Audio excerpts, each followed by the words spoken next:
Alors bonjour à tous, j'espère que vous allez bien. Aujourd'hui on se retrouve pour une nouvelle vidéo. Ici la vidéo de la tablette de chez Oppo, la petite nouvelle et la toute première qui est ici fournie en Europe, la Oppo Pad Air qui est ici. C'est Louise Entrefentech, c'est parti.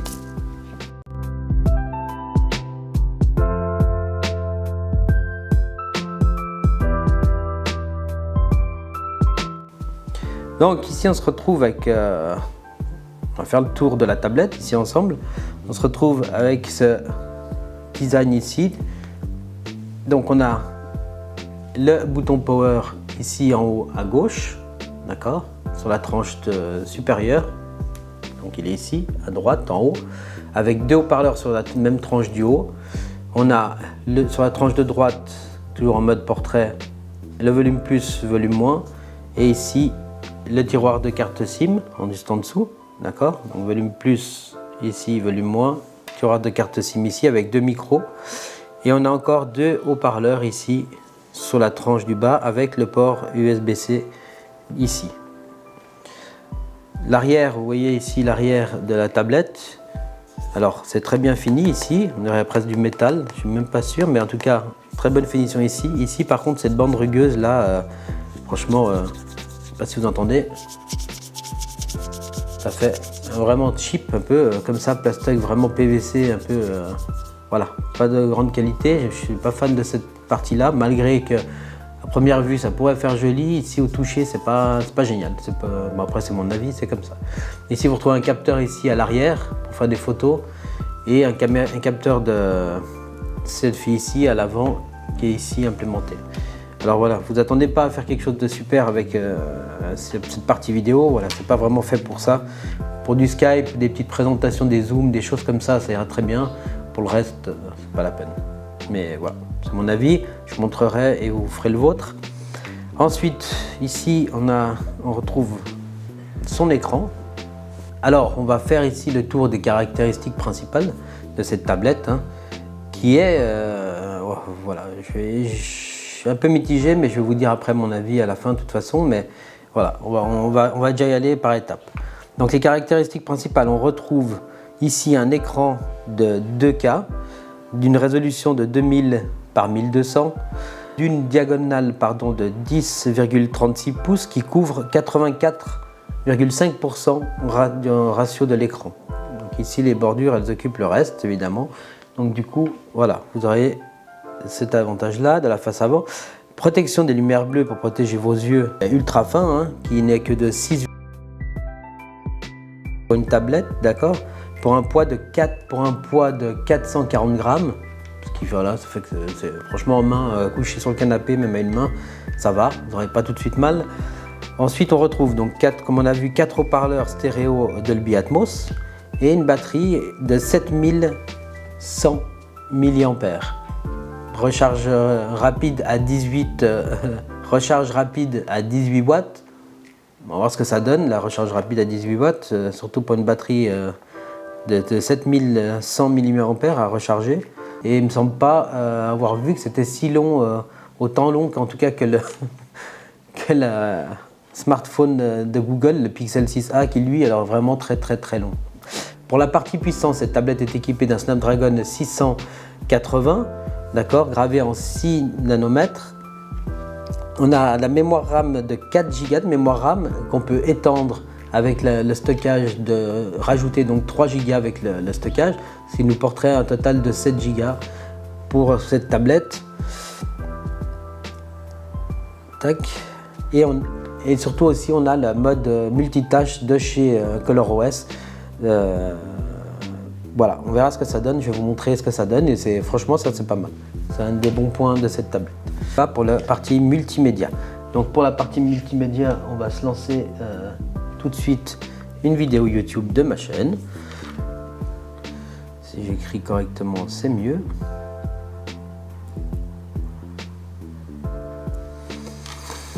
Tac. Alors, bonjour à tous, j'espère que vous allez bien. Aujourd'hui, on se fait une nouvelle vidéo sur une tablette que j'ai déjà depuis un petit moment déjà. Pardon, vous ne viderez pas la batterie de votre smartphone. Juste une chose avant d'aller plus vite pour le son, ici je vais vous montrer Ce qui me dérange un peu, c'est qu'on ne peut jamais monter la résolution décalée. Ici, pour les vidéos YouTube, on ne peut pas dépasser les 1080p, alors qu'on a un écran de cas. J'ai un peu de mal à comprendre pourquoi on ne peut pas monter en 1440p ou 2160p. Ici, sur cette tablette, on ne peut pas. Si je vous prends une autre tablette, par exemple, là j'ai un petit iPad, je vais essayer de vous montrer ici. Alors que sa résolution ne dépasse pas non plus de celle de la Pad Air. Et ici on peut monter, je sais pas, c'est la question du processeur qui n'est pas capable de supporter ça, mais ça me paraît bizarre. Si je prends la même vidéo ici, d'accord, alors bonjour à tous, que je vais voir dans les paramètres de qualité, 480 ici, paramètres avancés, donc là je peux aller jusqu'à 2160p, vous voyez. Donc je vous remontre ici, paramètres avancés, on peut choisir 2160p pour ma vidéo qui est gravée en 4K, qui est enregistrée en 4K, et vous voyez, ça fonctionne. Une vidéo sur une tablette que j'ai déjà vous voyez depuis ça, un petit... ça fonctionne. Et là, sur cette tablette, pourtant, le processeur devrait quand même être capable d'afficher du 4K, mais apparemment non. Donc c'est un peu embêtant pour moi. Je trouve une tablette comme ça qui est faite pour le multimédia. Cette tablette qui pour moi est faite pour le multimédia et qu'on ne peut pas afficher du contenu en 4K pour voir des films, c'est un peu dommage. Voilà, ça j'ai du mal à comprendre pourquoi est-ce qu'une mise à jour va venir corriger ça, je l'espère, je vous le dis honnêtement. Mais là, je suis un peu déçu de ne pas pouvoir monter plus haut que de la Full HD sur une tablette qui a une résolution de 2K. Vous comprenez ce que je veux dire? C'est pas... une tablette comme celle-ci, et ça vous laissera un peu plus de marge sur votre smartphone. Bref, voilà, ça c'est pour la partie son. Je vais essayer de vous mettre une musique pour voir. Je vais mettre le son à fond. Un partage, un j'aime. Voilà, là c'est à fond. Et sur ça, je vous dis à très vite dans une prochaine vidéo. C'était Louis d'André Funtech. Ciao.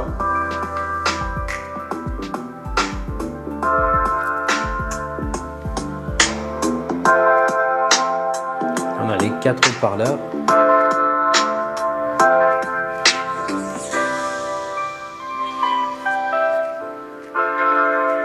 Voilà.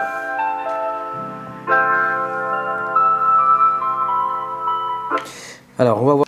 Donc cette tablette est certifiée L1 dans DRM Info, donc elle aura Netflix et tout ça en Full HD, donc ça c'est pas un problème, ça ira très bien pour voir du contenu multimédia.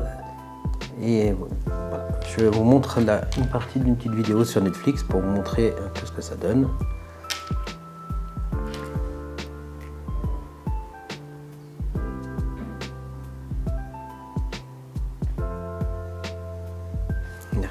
Donc comme ça, vous pouvez voir la qualité de l'image ici.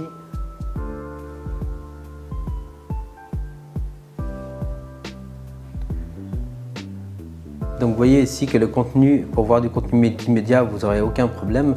Pour cette partie-là, que ce soit Netflix et Amazon, la qualité je trouve est bonne et suffisante. Franchement, l'image est propre. Maintenant, voilà, je ne comprends pas cette partie YouTube où c'est bloqué en Full HD. Et voilà, c'est juste une question de capacité, d'une capacité du processeur à pouvoir décoder ces images en plus haute qualité que de la Full HD. C'est comme ça. Ça, Netflix, ça marche. Les autres, non, il n'y a aucun souci aussi. Ici, vous voyez la fluidité de la tablette. Alors voilà, ça donne ce que ça donne ici. C'est donc une fréquence de rafraîchissement de 60 Hz. On n'a pas de 120 Hz sur cette tablette ni de 90 Hz. On n'a que du 120 Hz, du 60 pardon. On n'a que du 60 Hz donc sur cette tablette. Mais voilà, quelqu'un qui n'y a jamais goûté, voilà, ça va pas lui manquer non plus que ça. Sachez-le juste, c'est tout. Pour les jeux, en tout cas, il n'y a pas de 60 Hz. Donc la partie multimédia, on l'a vu, c'est bon. Prime Disney, tout ça, c'est ok. Et je vais montrer les jeux. Je vais montrer les jeux. Donc Genshin Impact. Je ne vais pas faire tout le tour des jeux, parce que ça ne servira à rien. Mais Genshin Impact, sachez que je ne vais pas faire tout le tour des jeux non plus avec cette tablette. C'est pas une tablette de gaming. Sachez juste que j'ai fait tourner Genshin Impact dessus. Donc là, je l'ai lancé. Vous allez voir, ça met déjà du temps à lancer le jeu. Bon, c'est un des jeux les plus gros du Play Store actuellement. Et vous allez pouvoir le faire tourner, mais vraiment avec des qualités de paramètres qui seront très très basses. Et franchement, à voir, c'est pas très joli. Donc jouer, vous pourrez, mais pas dans des conditions, de bonnes conditions. Voilà. Donc là, on est à fond au niveau de la luminosité. Vous voyez que même en intérieur, ça va, ça le fait, ça éclaire assez bien. En extérieur, par contre, ce sera tout juste en extérieur, mais ça devrait le faire d'ici, si ça veut bien. Donc là, vous voyez les graphismes. Vous voyez déjà ici les petits pixels apparaître, le flou qui est très saccadé. Vous voyez. Je vais mettre le son un peu quand même. Vous voyez, les gestes sont un peu lents, en tout cas pour quand on a l'habitude de jouer sur d'autres tablettes ou d'autres smartphones en 120 Hz.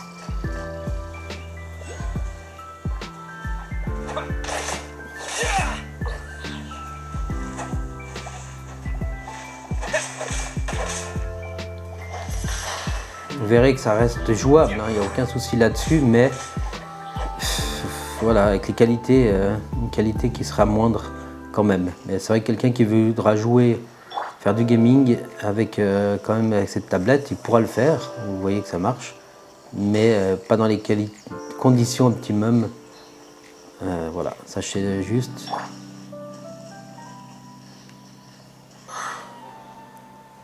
Voilà, on ne va pas s'attarder plus longtemps sur ce jeu, mais ouais, vous voyez que ça tourne quand même. Mais sachez que voilà, niveau expérience et graphisme, ça sera un peu dommage. Quoique là encore, ça va, j'ai pu trouver un bon paramétrage. Mais vous voyez ce que ça donne. Ça fait le taf quand même, hein, pour une petite tablette entrée de prix. Pour ce prix-là, vous pouvez quand même jouer à ce gros jeu, c'est quand même pas mal. Maintenant, ça sera encore une fois au détriment de certains paramètres graphiques. Un peu loupé. En tout cas, pour le jeu Call of Duty, ça ira très bien, malgré qu'il manquera un peu de fluidité par rapport aux 60 Hz. Mais franchement, c'est pas trop dégueulasse. Ça se joue assez bien.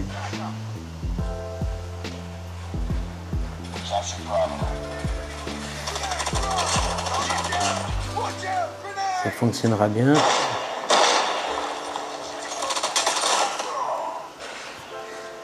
Donc vous voyez, ici c'est sans problème pour ce jeu-là. Franchement, je n'ai rien à dire, si ce n'est que encore une fois la fluidité sera un peu manquante sur ce type de jeu. Mais sinon, à part ça, niveau graphisme, ça va. Évidemment, c'est pas le top à fond, mais franchement, c'est pas dégueulasse. Comme Genshin Impact, je trouve que ça devient un peu moins cool à voir. Voilà.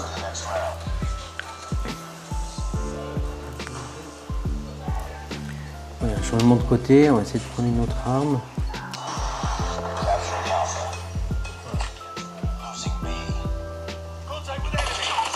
Ma foi, sur Genshin Impact, ça ne marchera pas comme certains vont l'espérer avec d'autres tablettes. Sachez que c'est comme ça et c'est juste pas autrement. L'histoire du ColorOS multitâche, je vais vous montrer ici également comment ça fonctionne. Si on swipe avec deux doigts ici, vous voyez qu'il y a une petite ligne qui vient d'apparaître et va nous proposer une autre application afin de lancer le multitâche ici. Voilà, comme ça on a deux fenêtres simultanément ouvertes. Vous avez votre écran scindé en deux, vous pouvez avoir deux applications et travailler sur deux choses en même temps. Après, à vous de voir si vous aimez travailler comme ça ou pas. Moi j'aime bien. Pouvoir voir une vidéo d'un côté, lire un journal de l'autre, etc. Vous pouvez redimensionner ici vos fenêtres. Alors, faut pas aller trop vite parce que la tablette elle a l'air un petit peu voilà. Et vous pouvez choisir la proportion que vous voulez, plus à gauche, plus à droite, ou vous enlevez tout et vous revenez en mode une seule application. Voilà. Cette tablette est proposée au prix, on va les voir ensemble, de voilà, l'Opopad Air à 279 francs ici, donc 270 €, 280, 290, ça va dépendre du champ. Mais vous l'aurez compris, en dessous de 300 € normalement vous devriez trouver cette tablette. Alors là elle est en 64 Go. Pour ce prix-là, ouais, je ne sais pas trop quoi penser du prix, je vous le dis honnêtement. Est-ce que ce prix-là, vous n'aurez pas mieux ailleurs? Je pense notamment à la Xiaomi Pad 5, peut-être regarder quand même bien avant d'acheter, quitte à même acheter peut-être une tablette d'occasion. Mais bon, pour en revenir à cette tablette, ici donc on a 7100 mAh de batterie. Ils annoncent 15 heures d'appel vidéo et 12 heures de visionnage de contenu multimédia, de films, etc. Ce qui reste une bonne autonomie, parce que j'ai pu confirmer qu'effectivement je n'ai pas la recharger tout le temps. Elle vous fera la journée sans problème. Alors toujours sans problème, une journée standard, hein, avec un peu de navigation, un peu de films, un peu de contenu multimédia, etc. Vous ne pouvez pas regarder toute une journée des films tout le long. Ils annoncent 12 heures, maintenant à voir. Pour la recharge, 18 watts, ça me paraissait long, mais finalement, je crois que ça va encore. En 1 heure, 1 heure et demie, vous aurez chargé la tablette. Il me semble que c'est quand même plus rapide, malgré ces 18 watts, que de recharger le Google Pixel 6a, étonnamment. Voilà, ça dépend un peu peut-être des batteries, je ne sais pas. En tout cas, ça va, c'est pas le plus rapide, évidemment, mais c'est pas ce qui est exagérément long non plus. Après, je ne l'ai pas chargé depuis zéro, hein. Il devait être à 10-15%. Mais je pense entre 1 heure et demie, 2 heures peut-être pour une charge complète, ce qui est moins gênant que sur un smartphone. Je trouve de charger une tablette un peu plus longtemps que sur un smartphone. Quand vous devez partir travailler, vous devez partir avec vos téléphones et vous devez mettre 2 heures pour charger la batterie, là ça peut poser problème. Voilà, en tout cas une bonne petite tablette. Maintenant, est-ce que vous devez l'acheter ou pas, ça c'est à vous de voir. Sachez juste que peut-être, après si la taille vous convient, ça c'est autre chose. Après, sachez que peut-être pour le même prix, voire moins cher maintenant, vous trouverez une tablette Xiaomi Pad 5. À vous de voir. Ou d'autres tablettes un peu plus, si vous voulez plus de gaming, peut-être regardez ma vidéo de la tablette Lenovo Legion. Par contre, c'est pas le même prix, c'est quasiment 200 francs plus cher, 200 € plus cher. Ça va dépendre de votre utilité. Pour quelqu'un qui veut juste visionner des contenus multimédia, voir des petites vidéos YouTube, lire son petit journal tranquille, franchement, vous serez comblé. Si vous n'attendez pas du 120 Hz et des grosses caractéristiques techniques, cette tablette vous ira parfaitement.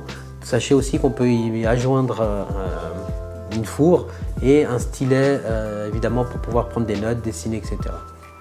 Voilà, c'était le petit test de cette tablette. J'espère que vous avez aimé. Si c'est le cas, comme d'habitude, vous pouvez mettre un like, partager, mettre un commentaire. N'hésitez pas à poser des questions, j'y répondrai avec plaisir. N'oubliez pas surtout de vous abonner, vous savez que c'est important pour la chaîne. Sur ce, je vous dis à très vite dans une prochaine vidéo. C'était Louis Andro Funtech. Ciao.